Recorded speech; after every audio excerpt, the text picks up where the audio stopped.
All right, folks, welcome everybody to Irish Sports Daily Power Hour. I am your host, Mike Frank, here with my good buddy, Jamie Uyeyama, and we got a lot to talk about today. Should be a fun show. Before we get going, a couple things I wanted to mention. Still a great time to sign up for Irish Sports Daily. Go to the front page, click on the premium section, and sign up today. Certainly, unfortunately, there is no playoff game and there is no bowl game, and we'll discuss all of that here moving forward. But that doesn't mean there's a lot of exciting things that happen. Notre Dame will serve on the recruiting trail. This will give them some opportunity to go out and kind of meet some people that I'm not sure that they would have had the opportunity to do. So that is one positive about it, is Notre Dame's coaching staff gets to go out and kind of spread their message now, and so that will be exciting. Also, we wanted to mention, if you're not a subscriber to the YouTube channel, please do that. Go find us on YouTube, search for Irish Sports Daily, subscribe to the channel, like our content, share it if you would too. That would be great. We'd greatly appreciate that. Also, need to mention our sponsor, which is ESQ Clothing, founded by ND alum Ge Wang and Chicago's go-to for best custom suits, shirts, and sport coats. As Notre Dame reloads for this season, now's the time to refresh your wardrobe and add the perfect suit, sport coat, tuxedo, and casual jacket for fall. ESQ Master Tailors combine next-level craftsmanship with the finest fabrics to deliver a fit that's built just for you. Now with showrooms both downtown Chicago and Winnetka, book your custom fitting and step into confidence with Chicago's finest. Mention ISD at your appointment and receive 10% off your entire purchase. Once again, that's esqclothing.com. Well, here's what's going to be interesting. This is going to be a fun show because there's going to be a lot to discuss. Before we get going, I know there's a bunch of people in chat. Normally, we will have questions from ISD customers from the website, but you guys come here every week, and for the show, I feel like we neglect you a little bit in your questions and things like that. So as we get towards the end of the show, if you're still around in chat and you have questions, we're going to be answering them. So be looking for that. So let's get into it. Let's get into this, Jamie. I know I watched your show with Greg yesterday.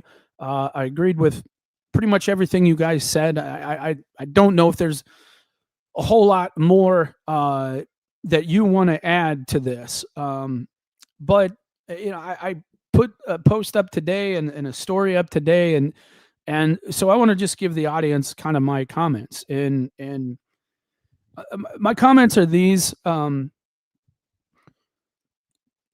whether Notre Dame should be in, shouldn't be in, the debate, the rankings, the way this was all done, that we can get into the weeds on that, and I think that there's been a lot of argument there.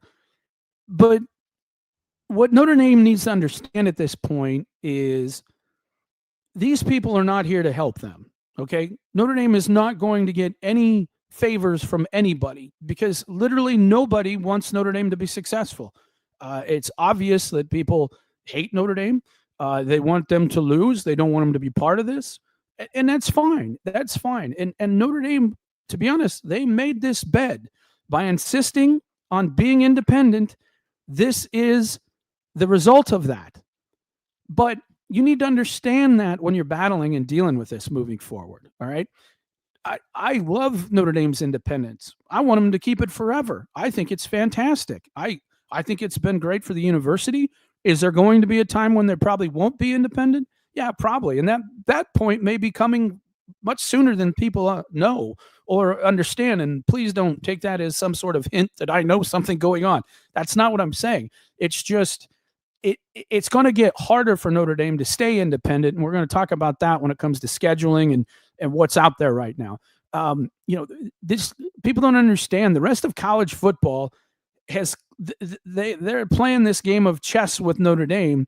And they've kind of put Notre Dame in check here. They've said, look, we're going to conspire against you in every single way we can to keep you out because we don't want you a part of this because you're not playing by our rules.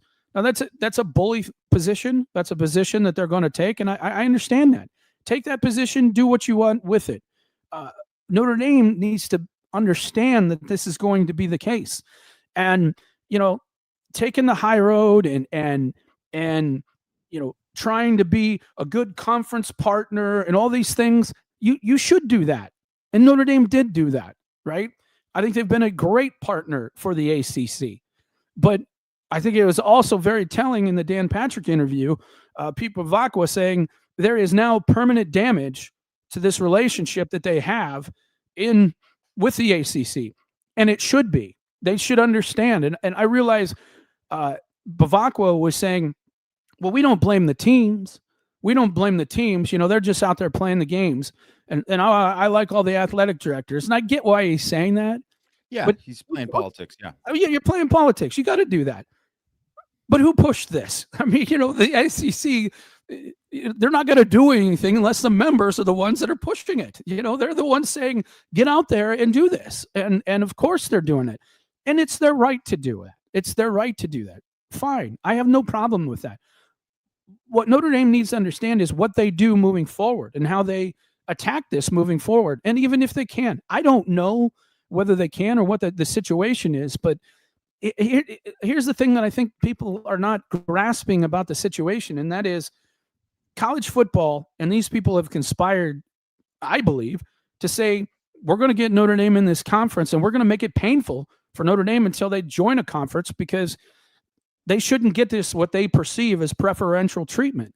But it's like I said on the radio show I did today down in Alabama. Notre Dame didn't get any preferential treatment, right? What Notre Dame got is what they earned, right? Because they're not in a conference. They're not getting any sort of extra benefit. So anything they get, it's what they earned. And the reason they were even under consideration for as a two-loss team is because of what they earned last year, Yama. That's what they earned last year. And people said, oh, we can't include Notre Dame because they lost to Northern Illinois, and that's the worst loss out of anybody. And they used that as an argument and tried to keep Notre Dame out of it for as long as they could. Didn't give them a bye. I get it. I understand. Notre Dame, this is part of being an independent. You're going to battle this. So, but what Notre Dame did do to be even involved in this is they've earned the right by the way they played last year, right? They went in there and they showed, hey, see, we're not afraid of you. We'll beat your teams. We'll beat Big Ten. We'll beat anybody. And they earned the right to be considered based off of their play, right?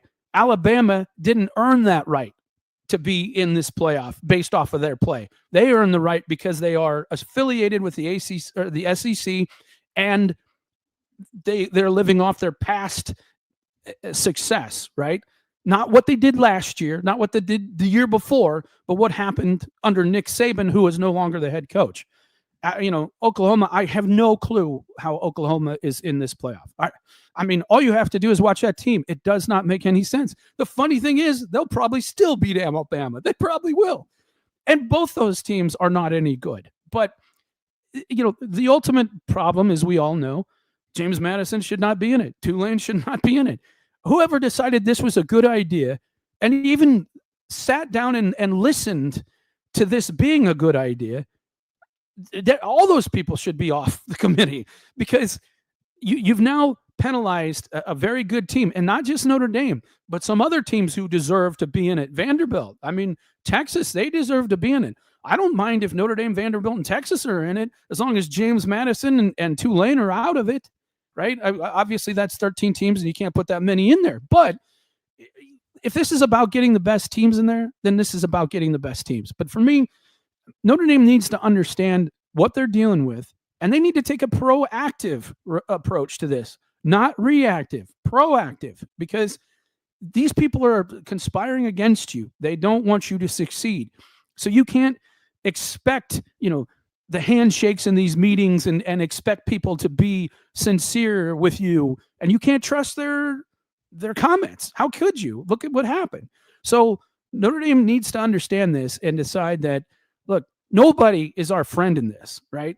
Because nobody is, and nobody's going to be your friend in this. And you need to take matters into your own hands and deal with it in your own atmosphere, and not worry about what anybody else is going to do. All you can control is what you do. And for me, what that means is, let's motivate our alumni. Let's get as much NIL money in here. and let's feed them all the biggest crap sandwich we possibly can give them, and let's do it every year. And that's how you get these teams back.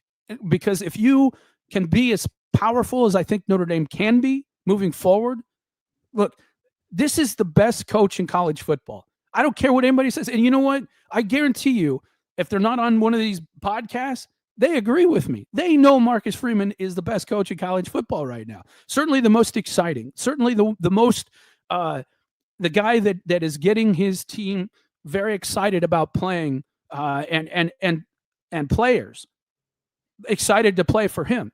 If you read Gerby Lambert's mom's tweet, I mean, Jamie, I've never seen a parent do that unless a coach got fired. That's the only time I've ever seen that happen.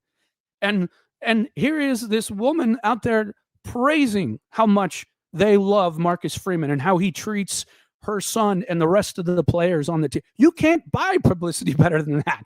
I don't care how, $50 million, $100 million. It was authentic.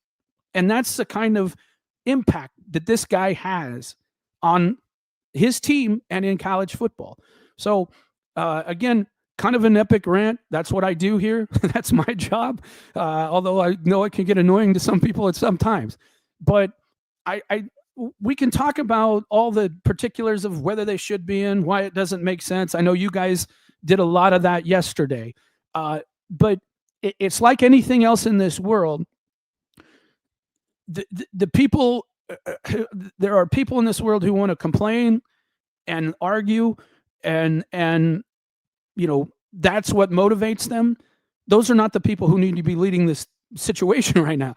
What happened is over. What they need to be doing now is figuring out how to fix it. And the first thing that I would do if I'm Pete Bavacqua, as I call the ACC, I call every one of those athletic directors and I say, look, I'm done playing with you guys. I'm done playing with you. I'm done playing ball with you. All right. We're doing things our way. And if you don't like it, we'll have to figure this out in court, because I'm not putting up with this any longer. I call ESPN and I say, look, I don't know what you guys think you're doing, but that's fine if that's the way you want to treat it. But don't expect much from us coming forward, because we're not going to be very, accommodating to you in any way, shape, or form. And that I start with that, and then I just keep moving. I don't put I don't sit and make a bunch of threats. I just put stuff in action. Let's do things in action. That's the only thing they understand. And for those who say that we shouldn't, Notre Dame should not be, or should not have declined the bowl invitation. It was interesting. I don't know if you heard Neuheisel and Childress. They mentioned today that they had heard that this was going to cost ESPN anywhere from $25 to $35 million in revenue lost from this game. Wow. You don't think, really? You don't think, yeah, that's what they said. So you don't think that impacts ESPN?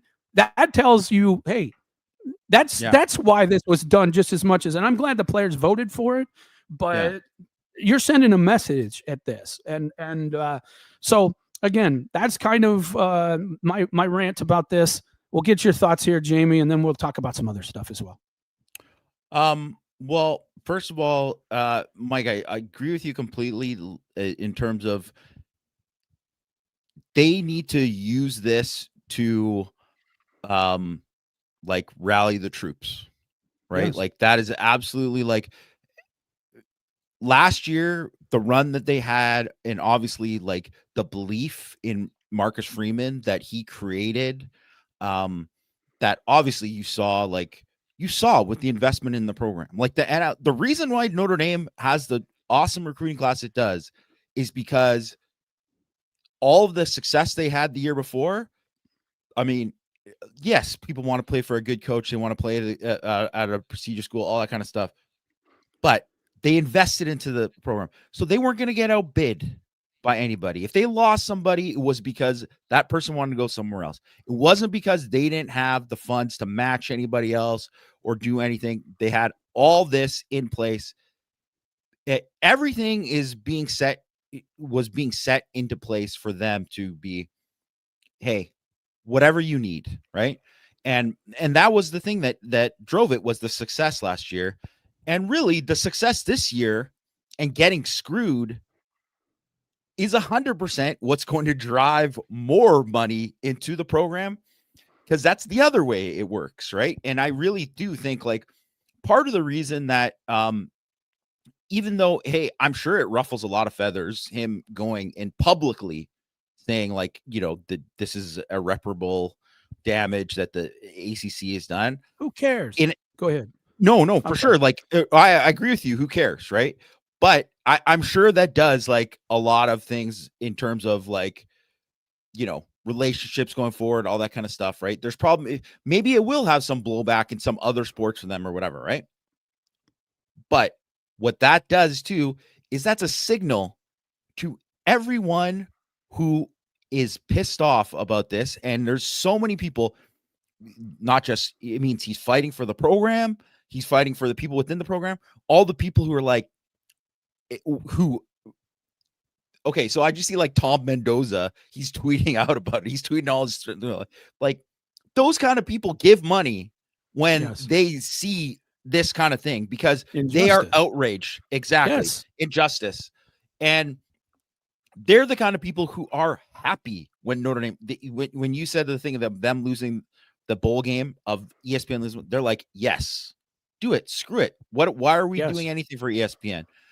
And I think the reaction from some of these random people about the bowl game, I mean, I feel like there's so many people who are stuck in a time machine of like what college football used to be and what it is now.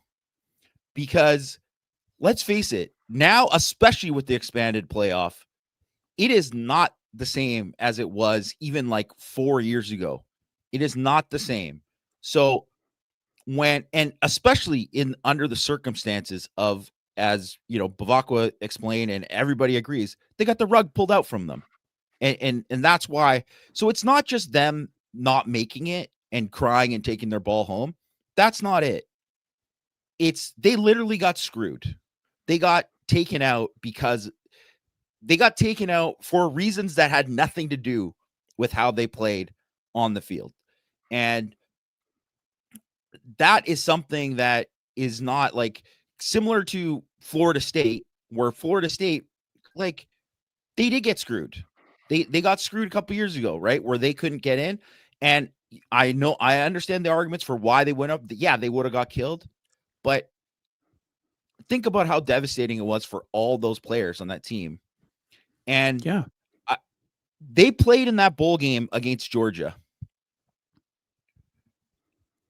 The team, practically the whole team opted out. Even the guys who played, what did they lose? Like 60 something or whatever. Like, Yeah. that was not good for their program. And it was not good for their next year. No. I guarantee those 15 extra practices, what does it matter that it led to that? It didn't. That benefited no one. No That one. benefited no one. And that was the friggin' Orange Bowl. And Notre Dame's supposed to play in the friggin' Pop-Tarts Bowl? Like, give me a break. It's not the same. And honestly, like, the bowls, it's just imagine in Major League Baseball, the Cubs are competing. They lose on the last day. They don't get the wild card. And then it's I like, can imagine hey, that. Go play. Yeah, okay. You can imagine, of course. But but then they're saying, okay, Cubs, go play in this.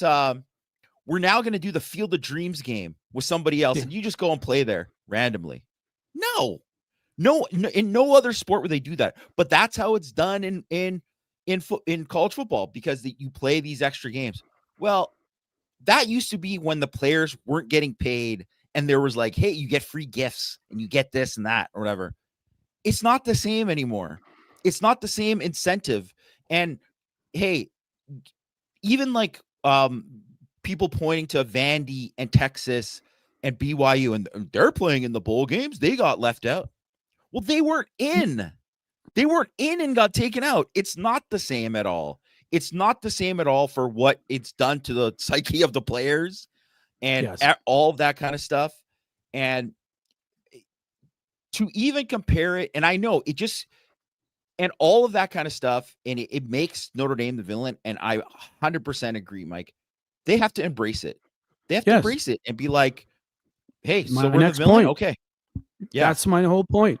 Look, there's no point. You are never going to change people's opinions about Notre Dame. You know what, Jamie? And I'll say this: even if Notre Dame joins a conference, they're still going to hate Notre Dame and do what Yes. they can to try and keep them out. Even if they join a conference, it's going to be harder to keep them out if they join a conference, but it ain't going to change. So, I did put that post up on ISD and our Sports Daily, and for those that aren't members there, basically what I said is embrace being the villain, because you're the villain whether you want to be or not. You are, and you're going to be that no matter what happens moving forward. You're going to be the villain, so you may as well embrace it. And as I mentioned, I brought the Jimmy Johnson Miami thing up, right? Okay, yes, it was very frustrating for the rest of college football to have to do that. And I'm not saying let's become Miami with all the hot dog antics and the Yeah. camouflage. All that. I'm not saying that, but become the villain, right? You don't think that was fun to play with Jimmy Johnson and that kind of an attitude? Of course, those players love that. That's why they're still come back all the time, because they want to relive the way they were. They were fearless, right? They didn't care who, bring anybody on, we'll kill them. And that was their attitude. And I think that Notre Dame and Bavacqua and Marcus and the donors, they all need to get together and say, look, we've tried to do it the nice way. We tried to be respectful to our partners in ACC. We've tried to work with ESPN, even though we know it's not in their best financial interest to support us. It isn't. They don't want Notre Dame to be successful because they have the Big Ten and they have the SEC, and they don't want any of that. So become the villain, embrace the role of the villain, and make these people pay. That's what I'm talking about. Make them pay. If you're going to treat Notre Dame that way, become the best version of what you can be and just kick their butt on the field over and over and over again. You have the best college football coach in the country, the hottest college football coach in the country. You now have the best recruiting class that they've had. And by the way, the last one was pretty darn good too. And this new one coming up, it looks just as good, if not better. You're going to have the players, right? Embrace being the villain and let's have some fun with it. I don't understand why you cannot change the narrative no matter what you do. So you may as well embrace it. Greg, you want to add something? Well, I just wanted to point out a super chat here from Amy McFadden. Thank you for all the stats, analysis, and therapy time this season. We thank you for the super chats anytime someone does that. Wanted to recognize that. So thank you, Amy, for your super Amy. chat and Yes. the participation. I wanted to get to this from Aiden Lee because he's not in on the PR. And I think part of this is the bowl announcement was handled poorly. Bashing the ACC, even though they messed up, isn't productive, will only hurt Notre Dame's other sports. He wanted to get your thoughts on that. I know, Mike, you were unhappy with the way that Pete Bavacqua kind of handled the weeks leading up to the announcement. So if you wanted to give voice to that, and like, I know you just kind of touched on like his, going in on the ACC. What did you think about his? And I kind of want to use this as like a bridge to talk about his. He didn't really talk about Alabama at all. He didn't really talk about the SEC at all or ESPN at all. I'm kind of curious as to why you think that was, and if he should have like kind of a different tone tomorrow. He's going to have another press conference at 12 Eastern time tomorrow. Well, as I mentioned kind of in one of my posts on the board, what's wrong with pointing out when it comes to ESPN? What's wrong with pointing out, hey, we love ESPN. We think they're great. They're great for college football. But when you look at the last 3 weeks of the way their commentary and the way their broadcasts have been very anti-Notre Dame. And by the way, Jamie, only Notre Dame. All right. If you watched any of those, they're not those picking games, anybody else. it was only Notre Dame. And then tie to it and say, wow, the last 3 weeks, we want to be a good partner with ESPN too. But the last 3 weeks sure look like they were doing everything they could to keep us out. And oh, by the way, they have a financial reason to do that, don't they? I'd hate to suggest that maybe that came into the way things were broadcast and some of the commentary that was made, maybe that became a factor. Maybe it didn't. I don't know, but it's certainly something that raised our eyebrows, because it would be one thing if it were Notre Dame and they also criticized Alabama, but you got Herb Street on there saying, "Oh, all they have to do is show up with a pulse and they're in." Really? I mean, that's all Alabama has to do. And when you're talking about BYU, right, and they're playing Texas Tech, and then they're on there just constantly just hammering away at Notre Dame and how Miami should jump Notre Dame, and then maybe the Big 12 should get 2 people in here. Everybody was trying to push Notre Dame out. So I think you say something like that. I would. I also don't run Notre Dame. It's not my decision, but that's what I would do. All right. When it comes to the ACC, I think he said what he had to say. I think I would have probably come down a little bit stronger on it. But he's a diplomat. He's a politician. He has to be for his job. Me, that's not me. Anybody who knows me knows that I will speak my mind, and that's probably why I don't have that job or any job like that. But that's the way I would handle it. Now, I know that people say, well, it may hurt Notre Dame's other sports. How? What are they going to do? I mean, how would that hurt? What could they possibly do? Keep them out of the basketball tournament?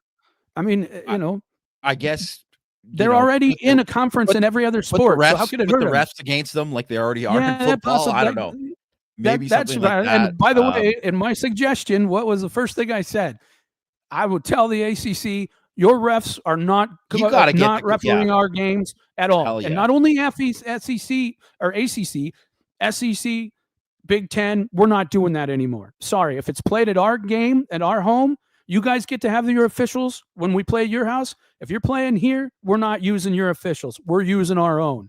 And again, I mentioned, well, that may be expensive. It's not $20+ million. I know that. And that's what they lost because of this. So I understand people, wanting to or are worried about this. I think the bowl announcement, I think everything that Pete did as far as that goes was the right thing to do. I think he needed to come out right away with a statement. I think the way he said it, I don't think you stand up there and explain it. I think it was great that you just drop that bomb and just let it lay there, right? And then you come on and you can explain it later. You're going to have people are going to argue with it no matter what you do, right? But just drop the bomb and let it out there, because the bomb is not meant for the rest of college football. That bomb was not meant for the rest of college football. That bomb was meant for one entity, and I'm sure they got the message, and that's what you want to do. So I don't have a problem with that. Now, I do think that, and I mentioned this, I guess, in my story and in a lot of the conversation afterwards, which is I felt like Notre Dame needed to be proactive in how to battle this, because there is no representative for them on the committee. There is no representative for them fighting for this. There is no ACC that's running, Notre Dame versus Miami games for an entire week. There's no ACC that's out there constantly hammering, Notre Dame versus Miami in social media. Nobody is out there doing that for Notre Dame. So to me, look, if you're going to be an independent, all right, if you're going to be an independent, that means you have nobody there to fight for you. So guess whose job that is? That's the athletic director and the athletic department. That's their job to do that. We don't have the SEC. We don't have the ACC. And by the way, none of those are going to help us. So somebody has to be out there. So to me, as soon as Oklahoma jumped Notre Dame, if I were Pete Bavacqua, I would have been calling people. I would have been saying, hey, get me on. We need to something here about this, because this is wrong. And same thing, especially when Alabama jumped Notre Dame last week. There was absolutely no valid reason for that whatsoever. And Sunday, as soon as that was done, I would have been on the phone trying to call anybody saying how ridiculous that is. But again, Matt, we had a conversation amongst us, and Matt said, well, I thought it looked kind of petty that you're out there doing it. Yeah, but nobody else is. So somehow you have to go out and state your case. And of course, it'd be great to have the media go out and do that, but of course, they're not going to do that either. So this is what it is. This is what it is. Go ahead. Well, I just wanted to say too, this is also another reason why, unfortunately now, because Notre Dame always used to have a presence on ESPN where Holtz was on there for years, and Mike Golick was always there, and then later on Mike Golick Jr. And now there's no ESPN representation on, or no Notre Dame representation on ESPN, so there isn't anyone there who's like, hey, I watch all the games and I know, that can throw stuff back in people's face. I mean, shout out to Joey Galloway, who I'll say again, who was like the only one who was talking about how it was nonsensical, how they moved Alabama back. Like, he was the only one outraged by it. And he was right the first time. And he was. It's one thing for Bama, right. Saban to come out and say it after the fact that Notre Dame's not in. It's, yes, yeah. Thanks, Nick, for doing that. But where were you the whole entire time? Yeah, go ahead. I mean, Nick Saban had been said that Notre Dame was a top 5 team for a while, so I'll give him credit for that. And I didn't expect him to like go hard on Alabama to say that they're out, because he's an Alabama guy. Yeah, but the fact that so many of these guys were left unchecked and they're allowed to say whatever they want. Like Hunter Yurachek saying that, their receivers were getting open against Notre Dame in the Miami game. First of all, it's friggin' August. That game was in August. And there is no mention that, Carson Hobbs, he doesn't play anymore. Or Tay Johnson wasn't starting then, or any of these things, or even the fact that like Anthony Knapp had heat exhaustion in that game, or any of these kind of things that like actually are other factors that don't, whatever, that you could just say that. And in the committee room too, that's why I don't understand why they're like, well, this person can't, any conversation they're out of it. Like, no. Those people actually know those teams better. Why aren't they the people there? It's like, if you go to the when they're doing the committee for the Pro Football Hall of Fame, there's a guy who stands up and says, I think we should vote, Will Shields in from the Chiefs. He's this, blah, blah, blah. He states his whole case. And you know who it usually is? A Kansas City beat writer. Like, that is usually who it is. Why isn't there someone who knows there? Of course, maybe they had sent Tim Priester there and he would give the opposite argument or whatever. I don't know. But most people who covered Notre Dame would give the reasons why they are deserving, and it did seem like they said all the reasons why when they were earlier in the process.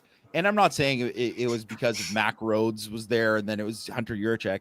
But they said all these reasons why Notre Dame was great in the beginning, and then all of a sudden those reasons just went away, even though they kicked ass the rest of the way. But wanted to bring up another super chat from Mike Hockner. Thank you, Mike. Says ACC should have played the FSU Bama game. And here's the thing: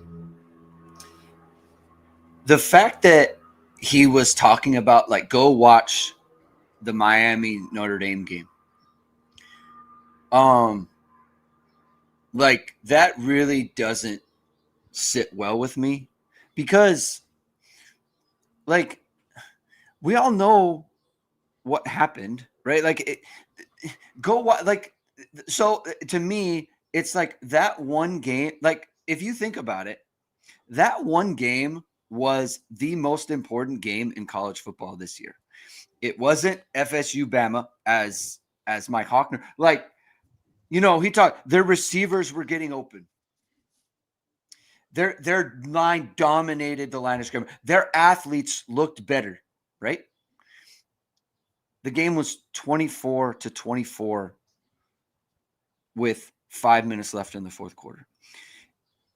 Less than 5 it was 24-24 within the last minute of the game. Within the last minute of the game. Yeah. This is the same person who gave Alabama credit for being tied with 5-6 Auburn, who like poo-pooed the fact that Alabama lost at home to Oklahoma. Like that part of it, it just like the way that he talked about it, it was so different. It was a complete shift in his tone and the way that he talked about the game. And I want to bring up something. Someone DM'd me this, and I thought it was a good point. And I hadn't noticed it. He said at the beginning that BYU, they're dropping out, allowed Miami to go to 11, and then allowed the head-to-head convo. And he used the words that everyone has been clamoring for. Like, that to me is a tell for, like, we 100% set this up. It was a show. We made I think this is where, like, you know, Pete Pavakwa hasn't made this point, and I think he needs to. Like, they set Notre Dame up to be humiliated this entire time. And it was kind of clear, you know, last week on Tuesday when it was like, hey, like, and I said it to Jamie too, like, man, the way they set this up, they're doing this on purpose. Like, Notre Dame is in trouble. And it was like, but I never imagined if Bama lost, they would do this. Like, I never imagined that, because they treated Bama the way that they have never treated any other team in their position. Like, it's never happened. Yeah. No team has ever lost and not fallen at least once. I mean, Indiana lost, Ohio State lost by 3 points, and they dropped a spot. So it's like you punish them, then you don't punish the other team. But like the fact that he tipped his hand and he said that everyone's been clamoring for, like, it was the showdown that they knew was coming, that they set up. Miami went from 18 to 10, beating the same caliber of teams that Notre Dame went from 9 to 11.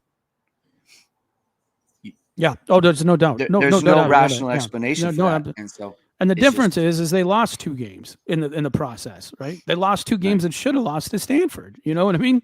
So, I mean, not Alabama, but should have lost to Auburn.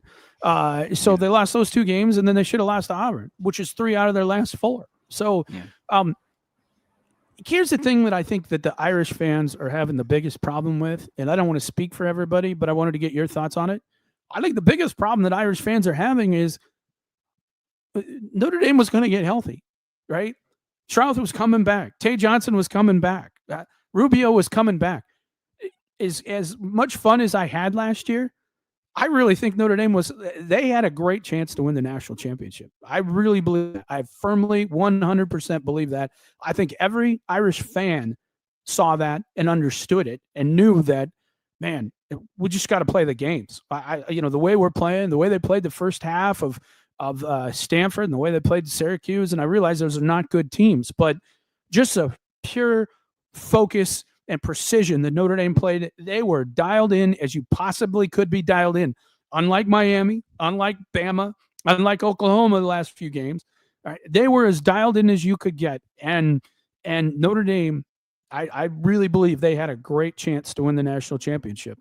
And to be honest with you, I really think Miami has a great chance to win the national championship if they get their head together, because they have a good offensive line and they got a really good defensive line and pass rushers. So I don't have a problem with Miami getting in. I have a problem with the process of how it happened. I have a bigger problem with Oklahoma and Alabama. Those are my 2 big problems. And of course, James Madison and Tulane.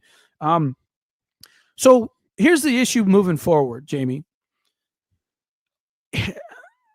Let's just say my theory is right, that these teams have kind of conspired against Notre Dame to force them into a conference. We've already said Texas saying, you know what, we're not even going to, we're going to cancel some of these games because it doesn't do you any good to play a good, difficult schedule, especially out of conference, right? And let's be honest, what hurt Notre Dame more than anything? I mean, I saw this and these guys were like, yeah, well, don't schedule the 3 worst teams in the ACC if you want to be in the Notre Dame didn't schedule that. They don't choose those. Yeah. They don't choose them. They're given to them. You idiot. They're given to them. They don't choose and it's who years you play. In advance. It's years in advance. Exactly. Just like you don't choose who you play in the conference, you moron. So anyway, you see this, and my point being, the ACC ain't going to get any better. They're not. None of these teams are going to get any better. Clemson might get marginally be better. Miami's going to be up and down. That's just who they've been. Florida State's in the gutter.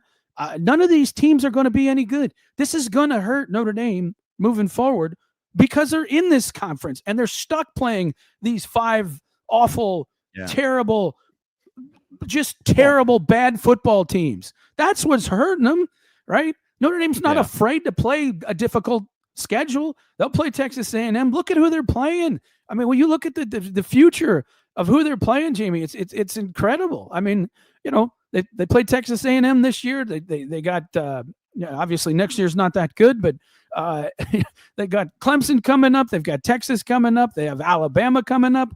They're not afraid. They will play anybody. The problem is they're stuck with these crap 5 teams in the ACC. That's what's hurt them. I mean, that's really what's hurt them. And the fact that they have to schedule Miami and Texas A&M up front because they can't schedule them later. I mean, they should have been able to schedule Miami later. That was a mistake. Notre Dame should have said, absolutely not. We're not playing this first game of the year. I said that at the beginning of the year because you should be able to control this. And that's why I'm saying they've been way too accommodating to the ACC and have gotten nothing out of it, really. Nothing out of it as far as what they beat. Even if they would have beat Miami, they would have said, well, who's Miami? If Notre Dame would have beaten Miami, right, and they would have lost by 1 point to Texas A&M, then the argument would have been who should get the bye. But they would have said, well, you only beat Texas A&M and you only beat them by 1 point, and you didn't play anybody worth a crap on your schedule because Miami would have had another loss. So that's the problem. People don't realize it's the 5 ACC games that hurt Notre Dame just as much as playing Purdue or some of these other teams, and it's going to be hard for Notre Dame to schedule good teams to make up for these craptastic 5 teams, that the ACC teams that Notre Dame's going to play. That's a big problem. I don't know how you solve it, Jamie. I mean, what if Texas comes and says, we're out, we don't want to do this? What if Bama does? I mean, I think that could happen. I also think that like if you look at next year's schedule, so they're playing 3 Big Ten teams. They're playing Wisconsin at Lambeau, Michigan State's coming to Notre Dame, and Purdue. Well, they scheduled that Wisconsin game. During the time they scheduled it, Wisconsin was winning 10 games a year for like a decade. So they don't know that they're going to fall off a cliff and be one of the worst teams in the Big Ten. They don't know that. And even Purdue, no one thinks that Jeff Brom was the coach there before, and they were good. They were competitive. And they also had Joe Tiller before. They don't plan that to be hey, this is going to be the worst team. If they thought it was going to be the worst team, they wouldn't do it. And even Michigan State, even if you think about it, obviously that was probably scheduled years and years in advance. Well, you would think that in year 3 of Jonathan Smith, it should have been a good team. Well, they fired him after 2 years and he's gone. So they're rebuilding again and all that. You don't know. And just one of the things that they didn't know, that Louisville was going to be good right away when Jeff Brom took over, because he was going to bring in a bunch of transfers and he's a good coach. So you don't know about any of this. You don't know that Bill Belichick is going to be the biggest tire fire of all time and all of these kind of things. And SMU, I think luckily that looks like that might be a pretty hard team, and they're probably going to need them to be a hard team. But it's I see this guy's comment here, and he's saying, Mike Frank, I remember you said ND should play crap teams. No, what I said was ND should play crap teams to start the year. That's what they should do. And guess who does that? Everybody else in the world does that. And it's the reason they're in this position is because they scheduled a game against 2 top 10 teams, 2 playoff teams to start the season with a brand new defensive coordinator and a brand new quarterback. But hey, I'll tell you where they're not going to lose. I'll tell you this: they're not going to lose the first game of the year against Wisconsin. They're not going to lose the second game of the year against Rice. They're not going to lose the third game of the year against Michigan State. They're not going to lose at Purdue, and they're also not going to lose at North Carolina. By the way, those are their first 5 games of the year next year. What they are going to do is gain a whole lot of confidence for hopefully, some young players who are going to be playing for the first time. And, a guy like Carson Hobbs doesn't have to go against Tony, in the very first game that he's playing, right? He's not going to face a guy like that. That's what you should do. The problem with Notre Dame's schedule is it makes it hard because they have the ACC where they have to play the 5 teams, and they can't get anybody to play them in November. USC doesn't want to do it anymore. Nobody wants to do it, and that's the problem that you run into. So, go ahead. SMU's a good team. They're 8-4, Jamie, and they've. I don't know if you look at the last 3 years, they've won a lot. And of games they made the playoff last year. That's the playoff last year. It's good. Yeah. And if Notre Dame lost to them, maybe that would be okay as well. They beat Miami. Yeah, didn't they? Yeah, they beat Miami. Yeah. More. Put them in over Notre Dame. That's exactly what they should do. That's what anyone should do. Anyone should look at different alternate activities, right? We're in the doom and gloom. You got to look at other things. Get outside, do something that's fun. Maybe do so with pickleball, though, guys. Get outside and talk amongst Notre Dame fans. Take it out on the pickleball court. Your frustrations. And if you're in the Mishawaka area, you can do that with H2 Pickleball, founded by Notre Dame alum Todd Hill. He's teaming with fellow alums Jack Gibbs and Will Howells, who's a top 10 pickleball pro, to bring Notre Dame fans to Notre Dame Pickleball Crew League. Besides football, what better way to connect and engage Notre Dame fans than through pickleball? Membership is free, and members will have access to special pickleball events and discounts. For information, contact Todd at h2pickleball.com. or call him at 574-339-5195 to join the league. Be sure to visit the H2 Pickleball facility in Mishawaka when you are in town. H2 Pickleball is located at 55801 Evergreen Plaza Drive in Mishawaka, Indiana. All right. So, again, I see somebody's comments saying, well, if we play the crap games at the beginning of the year, we'll have no difficult games later. And, look, I've been watching Notre Dame football for a long time, 50 years, right? And I used to say this even when Holtz was the coach, because it always ended up being that Michigan game. Whoever won that game went on to have a good season. Whoever lost that game went on to have a terrible season. That's almost always the way it went. And your point of, look, if you don't schedule the tough games early, you're not going to have it. Well, you're not getting in anyway. We just saw what happened, right? Notre Dame lost to Miami and they lost to Texas A&M, and guess what? They're not getting in. I'd rather take my chances of not playing anybody and going 12-0 than I would trying to be 10-2 in this environment, because you played these tough games at the beginning. I'd much rather be 12-0 and have them say they have no reason to keep you out at that point than be 10-2 trying to navigate what we just went through before, right? I'd much rather be 12-0. And that's the way you have to look at it. All right. We didn't get a chance to talk about recruiting, Jamie. And, I feel bad about that because, look, Jamie, we've been doing this a long time. You and I have been doing this a long time. This is the most exciting class that Notre Dame has signed, and I can't even remember how long. And when I look at guys, you just watched the play that Joey O'Brien made in the state champion, or was it? I don't know if it's state championship, but it was certainly a state playoff game. You watched that play. You watched film of Ian Premer and Rodney Dunham and Kari Adams and Aiden Pouncey, who I think might be the best player in this entire class. The speed and explosion of Ebenezer Utade and a guy who's just getting better. You got 2 great backs in Walton and Osborne, and that the receivers aren't a bunch of 5-star guys, but these are guys that once they develop their bodies are going to be really good players. And, a guy like Tiki Hola, who's exactly what you're looking for that kind of nose guard, tough, I'm going to just fight tooth and nail inside here. I love the character and the makeup of these guys. There's a lot of leaders, we've been critical in the past of a Noah Grubbs because of his accuracy, but you can't deny the guy wins games. He just wins a lot of games. And Phil Dracovic won a lot of games in the state championship, and so did Brandon Wimbush and some of these other guys who didn't work out. But leaders are leaders. A lot of times that works out, and so maybe he's a guy that can help.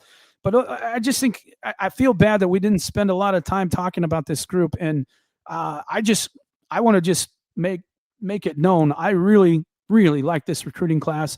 I think I don't care where it's ranked. When I just watch the players, again, it's the eye test. These guys have physical traits that Notre Dame hasn't had on their roster consistently for the last 40 years. These guys have a lot of those traits. So, yeah, what are your thoughts? Yeah.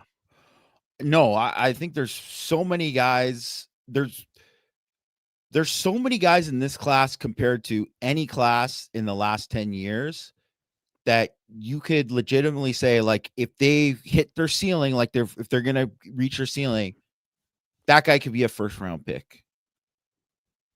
You might have a couple in a Notre Dame class that you see that sometimes.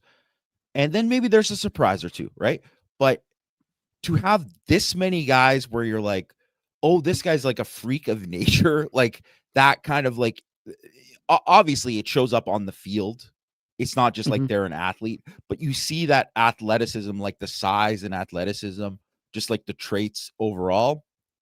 There's so many of those guys in this class. And that's what's so exciting. Like, and I think there's so many guys in this class. It's so loaded that someone like Javion Osborne in another class, people would be raving about him, and he would be one of the guys that considered like, this guy's a top 5 guy in the class and whatever. Sure. Yeah.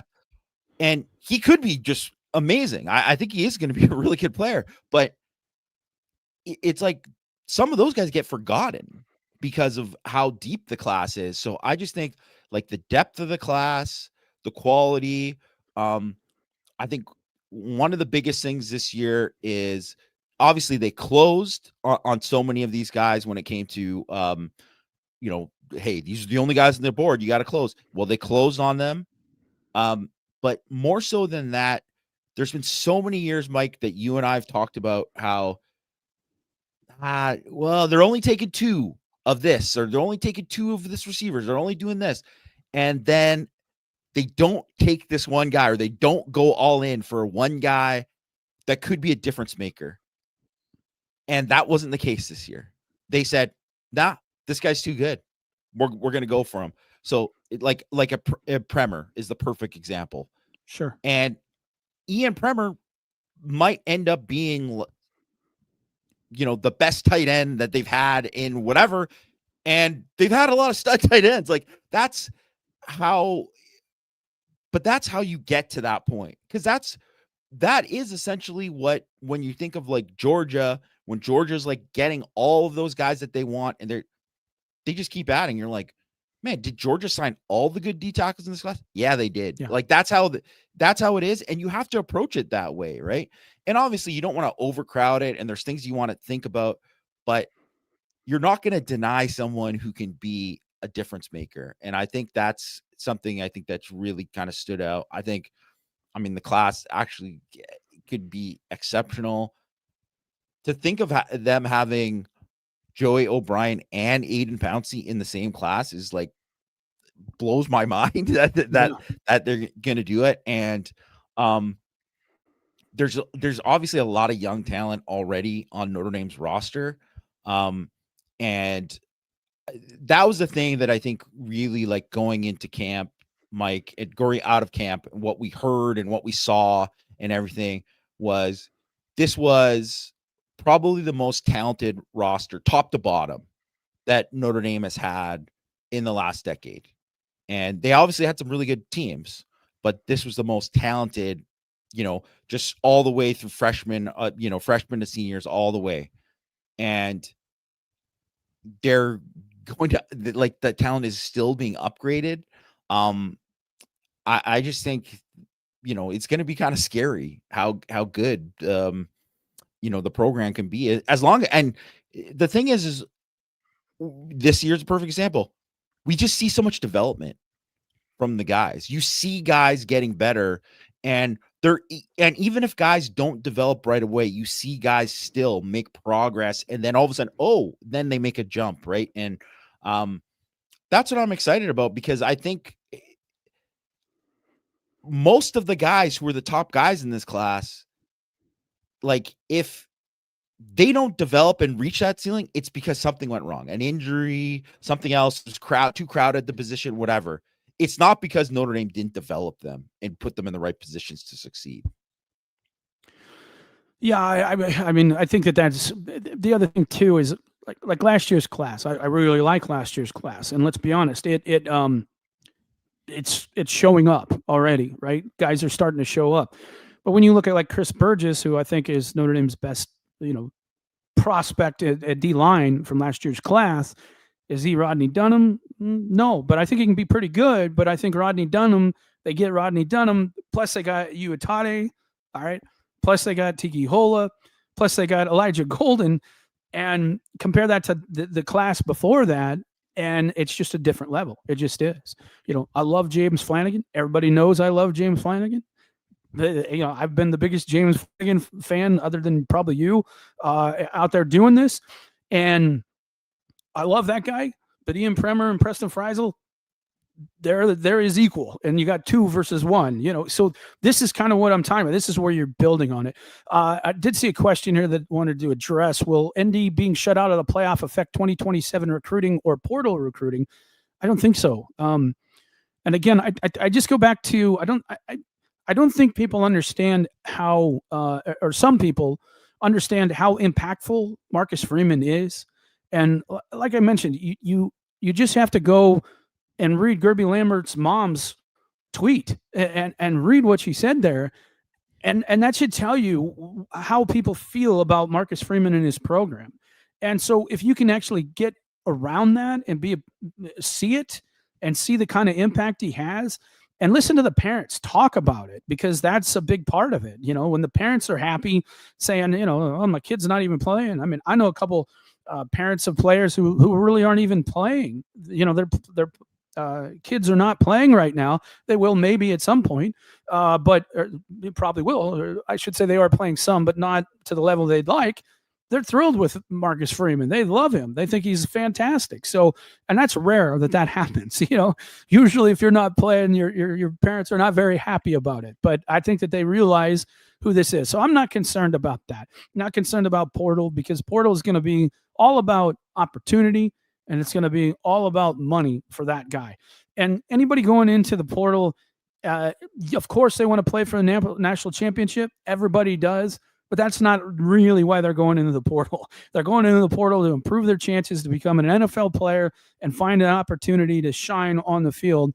And I really don't expect Notre Dame to be that aggressive in the portal. I don't think that they have a lot of needs.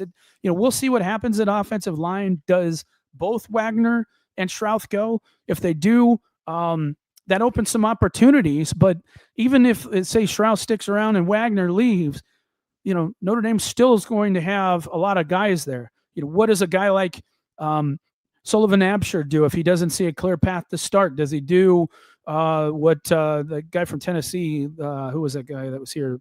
Sam Pendleton. Does he do what Pendleton did? Do they do what Coogan and those guys do? I could see an argument be made for him and Otting, if they choose to do that.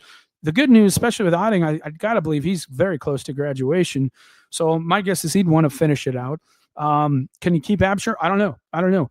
But I'll tell you this, I really like what I see in Black and Augustine. And I think with another year in the weight room and all the spring and summer and fall, I think that they'll be just as good as anybody else that they could trot out there that isn't a starter. So we'll see. I think when I look at portal, Jamie, I think interior D line, maybe a nickel corner, because you just don't know exactly what you have there.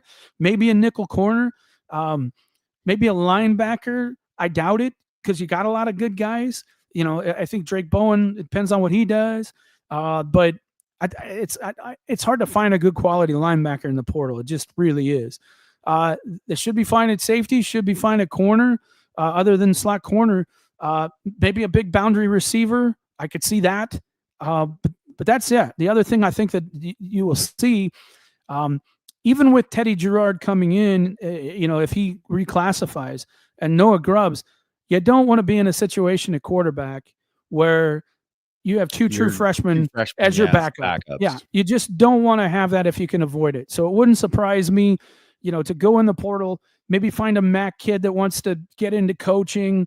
That what they need is, and we've talked about this off the air, they need to find somebody who can complete a lot of passes, somebody who's highly accurate, because you're going to have one of the best offensive lines in the country. You have a lot of good receivers to throw to. You're going to have some great backs. The offense is going to be really, really good. What you need is a very accurate passer. And if you can find that in the portal, somebody who's willing to come and back up, I think you got to do that. And if it costs you money, it costs you money, right? It just does. But there's not going to be a lot of needs, Jamie. I just really don't see a lot of needs. Do you?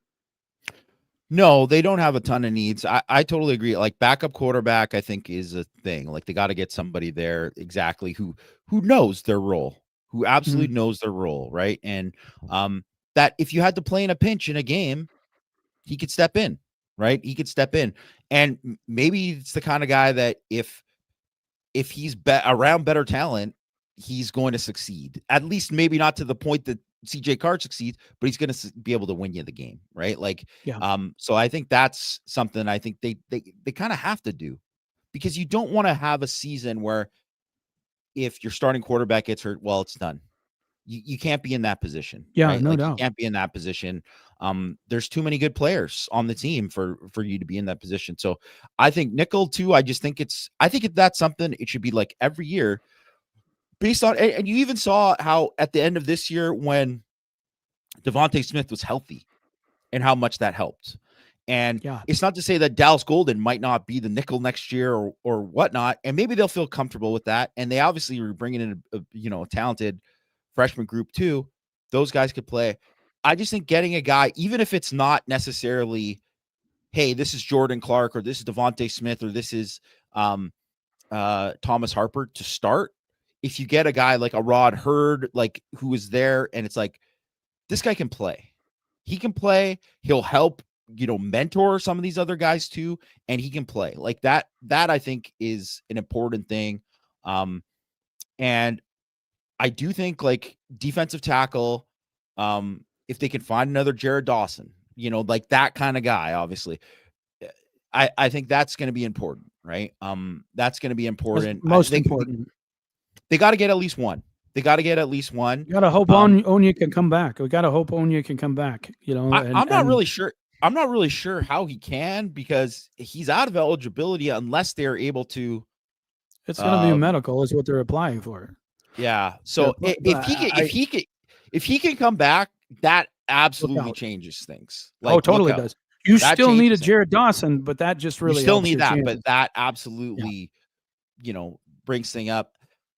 I would say, if you can get another, like a guy to compete at edge rusher, I mean, I just think it's just a good thing to just have another guy there, because, you're going to lose some guys. And so a guy like Logan Thomas, I didn't see enough from him this year to think that and he's still super skinny. I didn't see enough from there. I know they're Dunham is probably going to play, but you still want to have more there, because you don't know, and still hopefully Boubacar stays. I think he's going to stay, but we'll see. I hate to say that. That's losing out on the playoff. This is going to help him stay. I really think so. I think it will. Yeah, that's going to be one of the benefits if he stays. But if he would have went in there and dominated like we both thought he would, I didn't think he was going to be back. I think that there's a chance he'll be back now, because he just doesn't have enough tape of, he's done well against some teams, certainly. And he's, he did a great job in sacks this year, was great. But I think he needs another year to prove it, because, Boubacar is a first round talent. I really think he is a first round talent. Is he going to be a top 5 pick? I don't know about that, but I do think he's got that kind of explosion and ability to be a first round pass rusher. He's got great size, great length. He's going to have another year solid on that knee. He's going to build his body a little bit more, learn. And I just think he's going to absolutely dominate if he comes back. But I mean, that's the one kind of positive that may come out of this, is that you keep a guy like him, or you keep a guy like Billy Strouth, who, if he would have came back and dominated, he may not be coming back, and he still may not. His tape is good enough. he's going. I would be surprised if His tape is good enough, but he may come back because of it. And it may be a situation where the players are like, you know what? We have some unfinished business. There were some offensive That does linemen that happen. have done it before, and they're like, we didn't expect them back, but they came back to win a national championship. Didn't work out that way, but they came back for that. And the good news is Notre Dame has the ability to entice them when they didn't back then, when guys like Zach Martin made the kind of unselfish decision to come back and try and win a national championship, right? They didn't have $1 million they could give him to entice him to come. So they'll have that opportunity. But again, I think if Irish fans are listening and big donors are listening, you want to solve this problem, start getting the checkbook out and write some big checks for Boubacar, for Shroud, for some of these other people. And let's watch and see what happens when Notre Dame has their full engines with the hammer down. And that's the other thing I want to mention before we go. If I'm Marcus Freeman, I'm playing an ACC team. There is no score that would stop me from scoring. I don't care if it's 105-0. I score every single time that I can, because you need to send a message. I score. I don't care if it's 105-0. You score again. You absolutely do. This is just. I'm sorry. That's just the way I play. That's who I am, and I really hope that that's what Notre Dame does moving forward. All right. Anything you want to add before we go? No, I just. It sucks because obviously it all sucks. You want. I was looking forward to Notre Dame going on a run, and I really do think that they could have won the national championship this year. Like last year going into it, Mike, I thought, okay, they can win. They'll beat Indiana. Yeah. I think they're going to beat Indiana, and then let's see what happens. Kind of, and I didn't have the expectation that they were going to be that they were going to go and then, hey, they're winning the next two games. Like that was a thing, or that they were favored to do so, where I think they would have been the favorite in a lot of the games they played. And obviously, say if they played Indiana in the second round, I mean, that's going to be a great game, but I think they could have beat Indiana. Not that Indiana could beat them too. Indiana? Yeah. If they would have beat Indiana, then it's there for them, right? So absolutely, all that part is disappointing, but I really do think there's going to be a ton of stuff going on right now with portal wise, all of that. I mean, obviously, there's always something coaching wise that there's something comes up, something's going to happen to. And what I am honestly very interested in, Mike, is will this be the year that because of all this? And, there's always a little steps with Notre Dame every year that they just say, well, a Caleb Downs being in the portal. And then we knew he was in the portal and Notre Dame obviously wanted him, but they're like, well, he's going to go to Ohio State because they're going to pay him the most and this and that and blah, blah, blah, blah, blah. Well, if one of those guys goes in the portal, would Notre Dame be able to get one of those guys? Will they say hey, nah, we're doing it this year? Where that's it. Will they do it? Because they've never done that. They have not. And I'm not saying Fields was not a monster sign. Yeah. Not a monster. Yeah. And they've obviously brought in big quarterback, all that stuff, but not at that level. Not at that level where it's oh, you're bringing in this guy who is a first round pick. Jordan Addison. Yes. Jordan Addison, Caleb Downs. There's usually only 2 or 3 of those guys in the portal every year. And frankly, when those guys I know the message boards get excited. Oh, we recruited them and blah, blah. It's yeah, it doesn't usually work like that where, because it does. It's another level there that you have to reach and you have to be able to get the guy in school and all of this kind of stuff. Well, maybe this is the year that Notre Dame actually says, screw it, and just goes for that. And I don't know. I mean, I'm not speculating. I don't know any names or anything like that. I just kind of have a feeling that maybe they will actually be in the mix for one of those guys this year.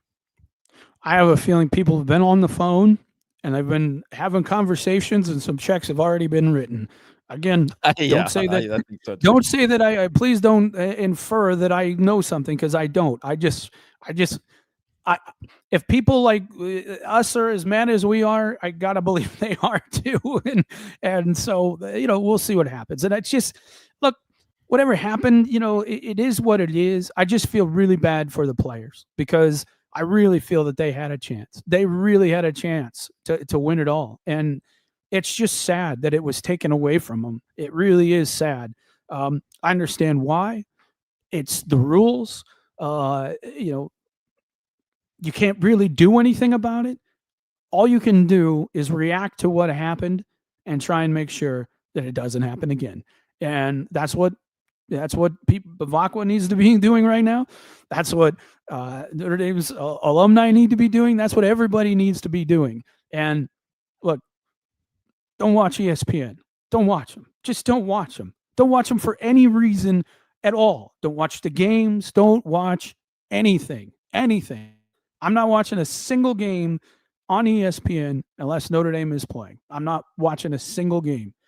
I'm just done with it. And hopefully Irish fans are too. And, we'll see what happens. That's going to be it, folks. Thanks for listening and watching the show.